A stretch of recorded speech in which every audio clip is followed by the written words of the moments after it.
నచ్చిన థాట్ నచ్చిన థాట్ తీస్తాను. క్యాలిక్యులేషన్ బిజినెస్ లెక్కలు ఇవి ఏమి ఉండవు. జీవితంలో ఎప్పుడైనా ఎవరికైనా ఐ లవ్ యూ చెప్పారా? చాలా మందికి చెప్పారు. పెళ్ళికి ముందు, పెళ్ళికి తర్వాత కూడా. దాంట్లో ఒక ఇంట్రెస్టింగ్ ఎపిసోడ్ ఏదైనా? ఇంట్రెస్టింగ్ ఎపిసోడ్ అది నా పర్సనల్. అంటే మీరు పర్సనల్, ఇప్పటివరకు మీరు పబ్లిక్ అయిపోయారు. నా పర్సనల్ విషయాలు నేను చెప్తాను, కానీ ఇప్పుడు ఇంట్రెస్టింగ్ ఎపిసోడ్ అంటే అమ్మాయి పేరు చెప్పాలా, లేకపోతే మన ఎపిసోడ్ అంటే ఇంకేం చెప్పాలి? ఎపిసోడ్ మీన్స్ ఆ బ్లాక్ సినిమా బ్లాక్ పేరు అవసరం లేదు, పేరు చెప్పండి.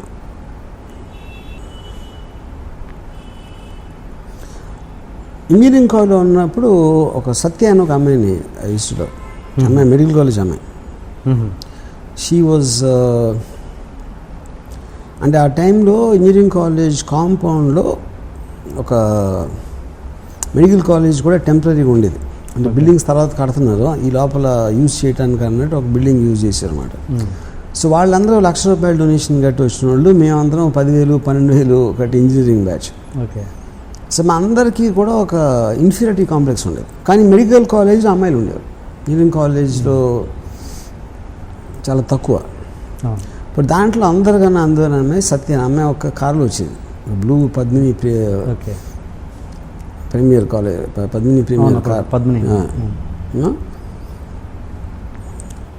కాలేజ్ కాంపౌండ్లోకి ఆ కార్ ఎంటర్ అవుతుంది. ఇప్పుడు కూడా కూర్చున్నారు, ఇన్ని ఇయర్స్ అయిన తర్వాత అసలు ఆ కార్ అలా ఎంటర్ అయ్యి రోడ్డు మీదకి వస్తూ ఉంటే ఇక్కడ నా హృదయంలో బ్యాక్గ్రౌండ్ మ్యూజిక్ ఇవన్నీ. ఆ అమ్మాయిని ఎప్పుడు నేను దగ్గరికి వెళ్ళి అంటే నాకు తర్వాత పరిచయం అయింది, కానీ పరిచయం ఏంటంటే ఇంకొక ఫ్రెండ్ ఉండేవాడు కాలేజ్లోనే, ఆడు కైజర్ అని, ఆడు చాలా అందంగా ఉంటాడు. అతని సిస్టర్ కూడా మెడికల్ కాలేజ్ అనమాట. సో అతని సిస్టర్ ద్వారా పరిచయం చేసుకుని నన్ను ఆడ బ్యాచ్లో ఒక గ్యాంగ్ వార్డ్ లాగా చెప్పాడు నా గురించి అమ్మాయికి. నేను కూడా ఎప్పుడు అంటే అమ్మాయి అందం ముందు కానీ స్టేటస్ ముందు ఎందుకు పనికిరాను అనే ఫీలింగ్ నాకు ఉంది, కాబట్టి నేను ఎప్పుడు ఒక ఆరాధించేవాడిని, లవ్ చేసేవాడిని, కానీ ఎప్పుడు నేను అసలు ఏంటది అమ్మాయి నాది అవ్వాలి, వెళ్ళి ప్రపోజ్ చేయాలి నా ఆలోచన కూడా నాకు రాలేదు. And I use to think ఆ అమ్మాయి కైజర్తో లవ్లో ఉంది అని అనుకున్నాను నేను ఆ టైంలో. సో చాలా రోజుల తర్వాత, ఇయర్స్ తర్వాత రియలైజ్ అది ఏం లేదు, అమ్మాయికి ఇప్పుడు నేనంటే ఇష్టం అని. అది ఇప్పుడు తర్వాత నా పెళ్ళి అయిపోయిన తర్వాత తెలిసింది. సో ఇది అదేమంటారు, దాన్ని ఎక్కవలసిన రైలు జీవితకాలం లేట్ అంటారు కదా, అలాంటిది మాట అది. మీరు ప్రతి వాళ్ళ విషయంలో ఇలాగే లేట్ చేస్తున్నట్టున్నారు, శ్రీదేవి విషయంలో కూడా. కరెక్ట్. మరి సో నేను నిజంగా లవ్ చేసిన అమ్మాయిలందరినీ ఇలాగే పట్టుకున్నా. మరి ఏదో ఒక టైంలో గుణపాఠం రావాలిగా, వచ్చి కరెక్ట్ టైంలో ప్రపోజ్ చేయడం, అది పాయింట్. కానీ ఇవన్నీ యాక్చువల్గా సత్య శ్రీదేవి ప్యారలల్గా జరిగింది. ఎందుకంటే సత్య రియల్ పర్సన్, శ్రీదేవి గారేమో స్క్రీన్ మీద పర్సన్. ఓకే, అంటే శ్రీదేవి టాపిక్ వస్తే ఏంటి మీరు అన్నారు గుణ. నాకు ఇంకోటి ఒక విషయం ఏంటంటే, నేను శ్రీదేవి గారు అంటే ఆ టైంలో ఒక ఇది చెప్పాను, కానీ నాకు యాక్చువల్గా నియర్లీ ఒక 10 years నేను జైసఫ్ గారితో విపరీతంలో ఉన్నాను. ఒక కాలేజ్ టైం అంటే జ్యోతి సినిమా. శ్రీదేవి గారు యాక్చువల్గా it was more happen post ఏది మన mister India. Okay, mister India time నుంచి అంతకుముందు ఒక ఇది వేటగాడు టైంలో లేదా 16 వయసు టైంలో కొంచెం స్లైట్లీ సెక్స్ సింబల్ ఇమేజ్ ఉంటుంది. బట్ ఒక పర్సనల్ లెవెల్లో ఫ్యాసినేషన్ అనేది నాకు బాగా ఫిల్మ్ ఇండస్ట్రీలోకి వచ్చిన తర్వాత నుంచి స్టార్ట్ అయింది యాక్చువల్గా. అంటే ఫిల్మ్ ఇండస్ట్రీ అంటే నేను డైరెక్టర్ అని కాదు, నేను చెప్పేది ఒక అసిస్టెంటో లేకపోతే సినిమాల్లో అన్నపూర్ణ స్టూడియో చుట్టూ తిరిగే రోజుల్లో అక్కడ స్టార్ట్ అయింది యాక్చువల్గా. ఓకే, ఒరిజినల్గా కాలేజ్లో ఉన్నప్పుడు అంతా నాకు జయసుధ్ గారు యాక్చువల్గా. అప్పుడు ఫస్ట్ టైము నేను అంటే ఆల్మోస్ట్ అబ్సెషన్ మాట జయసుధ్ గారు అంటే.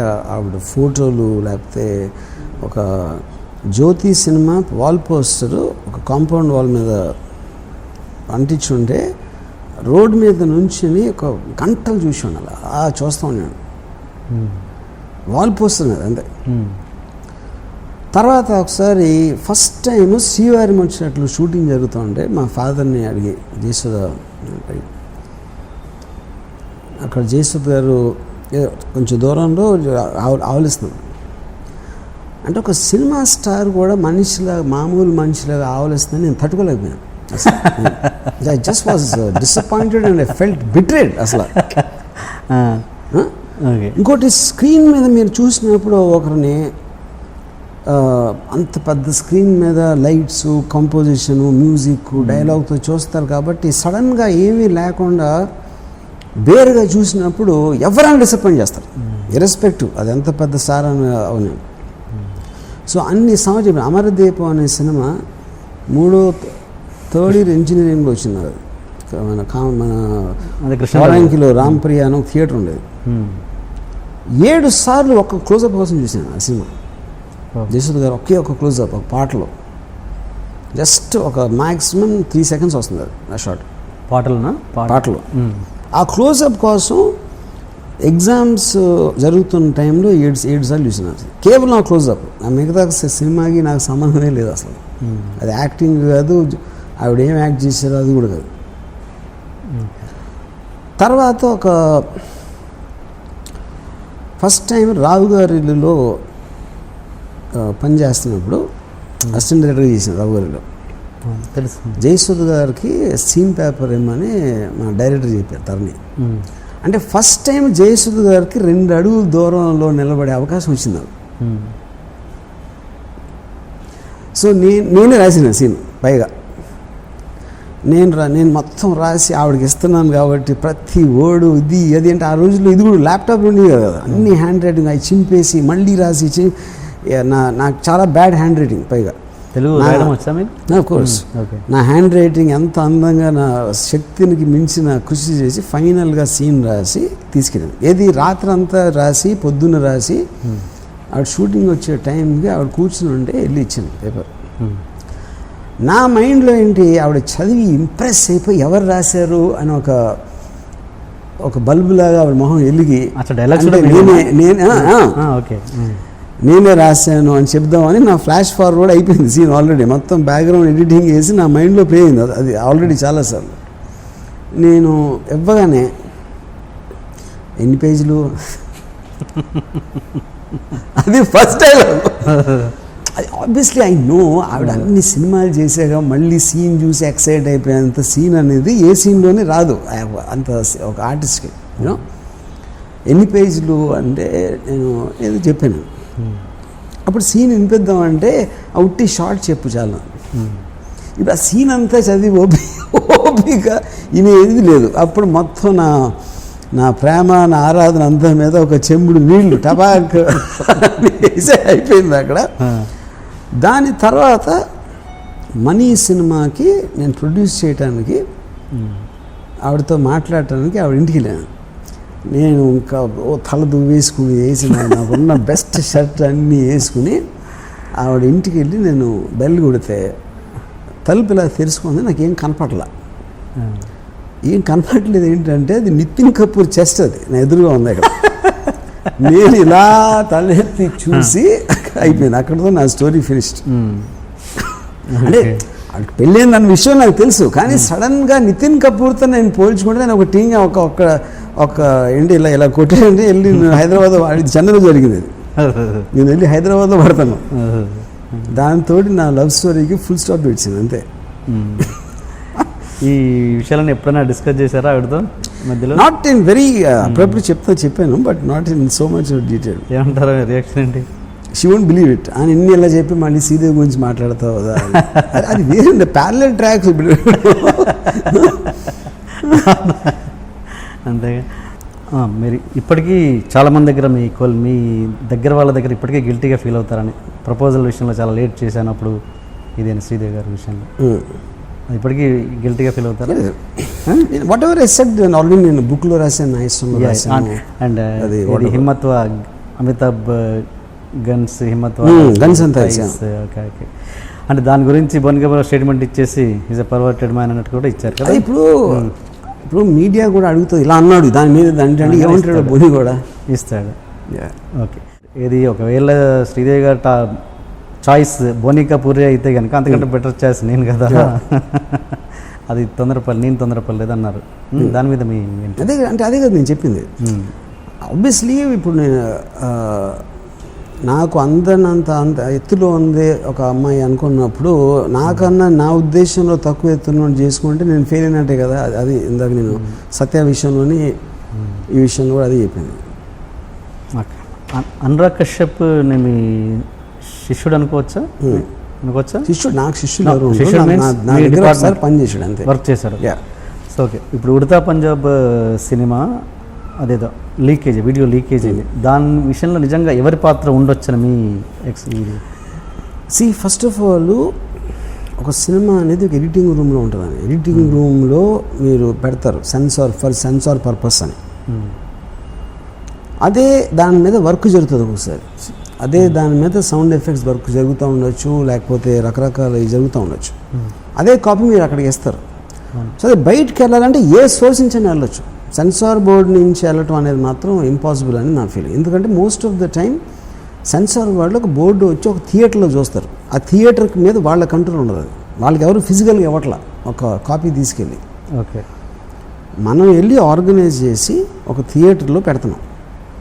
సో సెన్సార్ వాళ్ళు వచ్చి థియేటర్ వాళ్ళతో మాట్లాడేసి దాన్ని ఏదో కాపీ తీసేసి పెడతారు అనుకుంటాం అనేది నేను జరగదు. కానీ లీక్ ఇప్పుడు for example Pawan Kalyan cinema ఏదో లీక్ అయింది ఒకసారి, అత్తారండి దారి. అలాంటి ప్రాపర్టీ అంత ఒక 5-6 వేలు 10,000 15,000 జీతం తీసుకున్న వాళ్ళు 50 మంది దగ్గర ఉంటుంది ఒక కాపీ. అసలు ఒకసారి ఎవరైనా ఎక్కడి నుంచి చేసేది. సో ఒక పర్టిక్యులర్ దగ్గర నుంచి వెళ్ళింది అని అనుకుంటే మాత్రం అది తప్పదు. అవ్వచ్చు, నేను కాదని నేను అనట్లేదు. కానీ మీరు ఇంతమంది ఛాన్స్ ఉన్నప్పుడు మీరు కేవలం గొడవైంది కాబట్టి అక్కడి నుంచి ఇప్పుడు చాలాసార్లు ఫెస్టివల్కి వెళ్ళిన కాపీలు వచ్చేస్తాయి బయటికి. సెన్సార్కి లేకపోతే స్పెషల్ ఎఫెక్ట్స్ కోసం ఇచ్చిన కాపీ వచ్చేస్తుంది ఎక్కడి నుంచో బయటికి. అది వాళ్ళ దగ్గర నుంచి వెళ్ళిందా, మనం చేసినప్పుడు ఎక్కడి నుంచి వెళ్ళిందా అని ఎట్లా చెప్తారు ఎవరైనా? అంటే ఇదే ఈ వీడియో ప్లాన్డ్గా జరిగింది అంటారా, లేకపోతే ఏంటి ఇలా అలా మీకు ప్లాన్ కాదు? I don't believe that.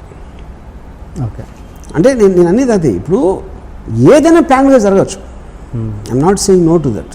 కానీ అది ప్రూవ్ చేయడం ఇంపాసిబుల్. ఎందుకంటే ఆ మోటివేషన్ మీరు సరదాగా చేయొచ్చు, లేకపోతే కోపంతో చేయొచ్చు, లేకపోతే ఊరికనే చేయొచ్చు, అసలు ఏమీ లేకుండా. ఎందుకంటే మీ దగ్గర ఉంది వేసారు అంతే ఒక రాయి.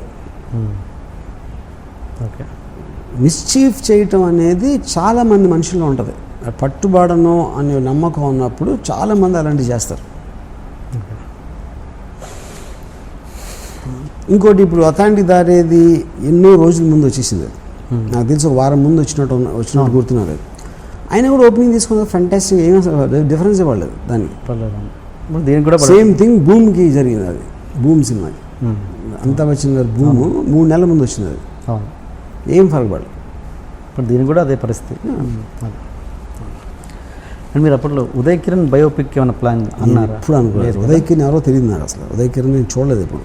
ఓకే, చూడలేదు కానీ వినలేదు. ఉదయ్ కిరణ్ నేను పేరు అన్నాను ఇప్పుడు ఎక్కడ, మేబీ, బట్ నేను ఫోటో కూడా చూడలేదు ఉదయ్ కిరణ్. ఓకే, పవన్ కళ్యాణ్ ఆయన రాజకీయాల్లోకి వస్తే కనుక ఓటు వేయడానికి ఫస్ట్ టైం నా జీవితంలో ఓటు వేయడానికి వెళ్తానన్నారు. అది ఇప్పటికీ అదే ఫీలింగ్లో ఉన్నారా మీరు? ఇప్పుడు లేదు, అప్పుడు అనిపిస్తుంది, ఇప్పుడు పోయింది. ఎందుకు, రీజన్ ఏంటి? ఇప్పుడు అసలు ఆయన హైదరాబాద్ వచ్చిన మళ్ళీ ఓటు వేయడానికి హైదరాబాద్ రావాలా? ఇది ఓకే, చెప్పండి, డీటెయిల్గా చెప్పండి. ఇంకేం డీటెయిల్, అదే డీటెయిల్, ఇంతగానే ఇంకేం డీటెయిల్. సినిమా రివ్యూవర్స్ మీద కూడా మీరు ఏదంటారంటే మీరు నచ్చినట్టుగా ట్వీట్ చేస్తారు, బట్ ఎవరైనా రివ్యూస్ రాసేసి పర్సనల్గా మీ మీద అంటే మాత్రం మీరు కోపానికి వస్తారు. ఎందుకు అంటే మీరు పర్సనల్గా ఇప్పుడు నేను ఒక్కసారి చేశాను, అది నన్ను మిస్కోట్ చేశారు. నేను చెప్పినట్టు నన్ను మిస్కోట్ చేశారు. నా గురించి ఎవరైనా ఏదైనా అభిప్రాయం వచ్చు, నేను ఎప్పుడు దాని గురించి మాట్లాడాల. రామ్ గోపాల్ వర్మ ఇలా అన్నాడు అంటానికి, రామ్ గోపాల్ వర్మ ఇది అంటానికి ఉన్న తేడా ఉంది. నేను TV9 మీద నేను వచ్చింది దాని గురించి. అప్పుడు నన్ను అన్న దాని గురించి నేను ఎప్పుడు కామెంట్ చేయలేదు. అట్లా మీరు ఎందుకు అక్కడ దాన్ని పట్టించుకుంటేనే కదా మళ్ళీ మీరు దానికి విలువ ఇచ్చిన వాళ్ళు అవుతారు, అంతే కదా? మీరు అలా ఇది అప్పుడు అనిపించింది అంతే. ఇప్పుడు అండ్ ఇంకోటి రివ్యూ రైటర్స్ మీద కూడా మీరు ఇంటర్వ్యూలో చూశాను, మీరు ఏమన్నారంటే దమ్ముంటే మీరు సినిమా తీయండి తెలుస్తుంది మీకు అన్నట్టుగా నేను ఎప్పుడు అనలేదు. అలాంటిది ఎప్పుడు అనలేదు. మీరు కామెంట్ చేసే వాళ్ళు మీరు సినిమా తీయగలరు ఎప్పుడు అనలేదు. ఎప్పుడేం లేదా? ఓకే, కెపాసిటీతో ఈ మాట అంటున్నారని ఎప్పుడు అనలేదు మీరు. నేను ఎప్పుడు అనలేదు. అంటే ఇంకొకటి, కరణ్ జోహర్ మీద ట్వీట్ చేస్తుంటారు, మీరేమో మీరు చాటుకు చాలాసార్లు కలుసుకుంటారు, పార్టీలు ఉంటాయి, అన్ని కలుసుకుంటారు, బట్ జనాలు మాత్రం ఎందుకు పిచ్చోళ్ళని చేస్తారు ఇలా ఆయన మీ మీద మీ మీద? పాయింట్స్ కరణ్ జోహర్ మీద నేను ఎప్పుడు ఏం ట్వీట్ పెట్టినా కూడా కేవలం ఇప్పుడు కరణ్ జోహర్ ఫిల్మ్స్ హారర్ సినిమాలు, ఎందుకంటే వాటి కలెక్షన్స్ చూసి నాకు భయం వేస్తుంది అని పెట్టా.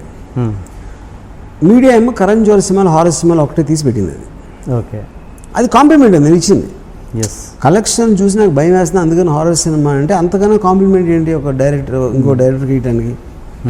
కానీ Karan Johar cinema horror cinema అంటున్నారు రామ్ గోపాల్ వర్మ అని పెడతాడు వాళ్ళు, ఎందుకంటే డ్రామాటిక్గా ఉంటుంది కాబట్టి. దాని మీద కరణ్ జోహర్ని నీ సినిమాలు హారర్ సినిమాలు అంటున్నాడు అంటే తన సినిమాలు ఏంటి అని కరణ్ అంటాడు. దాని తర్వాత కరణ్ చెప్తే అలా కలిపితే తను అన్నది ఇది అని చెప్తారు.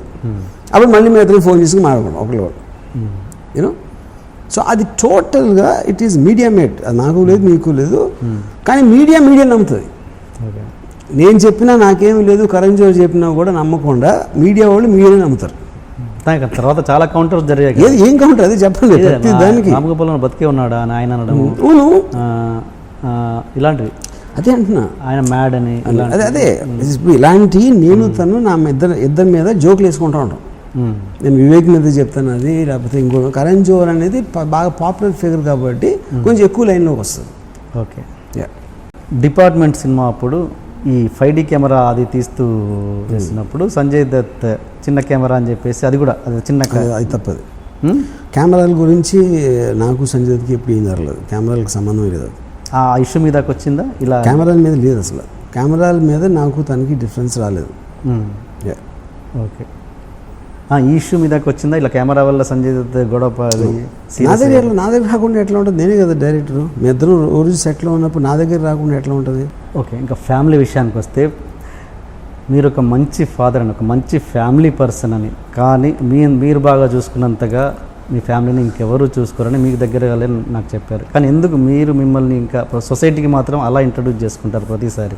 ఫస్ట్ ఆఫ్ ఆల్ అది ఎవరు చెప్పారో వాళ్ళకి తెలియదు. ఒకటి, నా అంత యాంటీ ఫ్యామిలీ పర్సన్ ఉండడు. ఫ్యామిలీ అంటే ఏంటి? ఫ్యామిలీని చూసుకోవడం ఏంటంటే వాళ్ళు అన్నీ పోషించే బాధ్యత కావచ్చు, రకరకాల బాధ్యత ఎవరు చేయరు? ఫ్యామిలీని పోషించడం ఉంటారా? అంటే ఇంత వద్దు, ఇది రిలేషన్సే వద్దు అనుకునే వ్యక్తి ఇదేంటి? ఇప్పుడు నేను మానవ సంబంధాలు, నాకు ఒక రిలేషన్షిప్, ఒక నా వాళ్ళు అనే ఫీలింగ్ అసలు నాకు ఉండదు. ఎవరి మీద ఉండదు, నా మీద నాకు కూడా ఉండదు యాక్చువల్గా. ఓకే, అలాంటప్పుడు ఎవరో నాకు రిలేటెడ్ లేకపోతే ఫ్రెండ్ చుట్టం లేకపోతే అలాంటిది అసలు నేను అసలు అబ్సల్యూట్లీ నాకు ఫీలింగ్ ఉండదు. మా డాటర్ అమెరికాలో ఉంటుంది. ఓకే, లాస్ట్ ఇయర్ నేను హైదరాబాద్లో ఉన్నప్పుడు తను వచ్చింది. 1 month హైదరాబాద్లో ఉంటే నేను 10 నిమిషాలు కలిసాను 1 monthలో. అంటే తను కలవాలనుకున్నా అది వేరే విషయం, అది నాకు తెలియదు, తను ఏమనుకోదు. నేను 10 నిమిషాలే కలిసాను. ఓకే, ఇంకా అలాంటప్పుడు నేను ఇంకా ఫ్యామిలీ పర్సన్ ఏంటి ఫ్యామిలీ పర్సన్ అంటే బాధ్యత తీసుకోవడం. బాధ్యత ఎవరు తీసుకోరండి? బాధ్యత ఎవరు తీసుకోరు? అంటే ఇంత స్ట్రైట్గా మాట్లాడే వర్మ గారు అది కూడా అంత బాధ్యత కూడా తీసుకుంటారా అని ఆశ్చర్యపడే వాళ్ళు ఉంటారు కదా. నేను ఇంకా వాళ్ళ గురించి నేను సో నా వల్ల కాదు. నా ఉద్దేశంలో ఫ్యామిలీ మీద అంటే వచ్చేసి అమ్మా బాగున్నావా, ఎలా ఉన్నావమ్మా, ఇలా కూర్చుని మాట్లాడి అందరం భోజనం చేద్దాం, వెళ్ళి రెస్టారెంట్కి వెళ్దాం కలిసి అని, అలా గుడికి వెళ్ళొద్దాం, అలాంటివి నేను చేయను. ఓకే, బట్ బాధ్యత మాత్రం తీసుకుంటారు. అంటే నిజం చెప్పండి, మీకు మీ భార్య పిల్లలు గుర్తొస్తారా లేదా అసలు ఎప్పుడు? నాకు I have a fundamental problem with the words. ఆ భార్య, పిల్ల, తల్లి, చెల్లి, అసలు ఆ వర్డ్స్ మనుషులు ఇందాక నాకు బంధాలు ఉండవు, బాంధవ్యాలు ఉండవు. ఓకే, నేను ఓకే బంధాలు లేవు, ఆ మనుషులు గుర్తొస్తారు? ఉండరు, ఎవ్వరు గుర్తున్నారు నాకు. ఓకే, నేను అప్పుడు చేస్తున్న నా సినిమాకి సంబంధించి, నా వర్క్కి సంబంధించిన మనుషులు, వాళ్ళతో నాకు పని ఉన్నప్పుడు వాళ్ళు గుర్తొస్తారు. ఓకే, అంతే. నా మొత్తం రిలేషన్షిప్స్ నా పనుల మీద డిపెండ్ అవుతాయి. ఓకే. నాకు వాళ్ళ నుంచి ఏమి కావాలి అన్నది ఒక్కటే నాకు మనుషులు గుర్తొస్తారు. మ్మ్.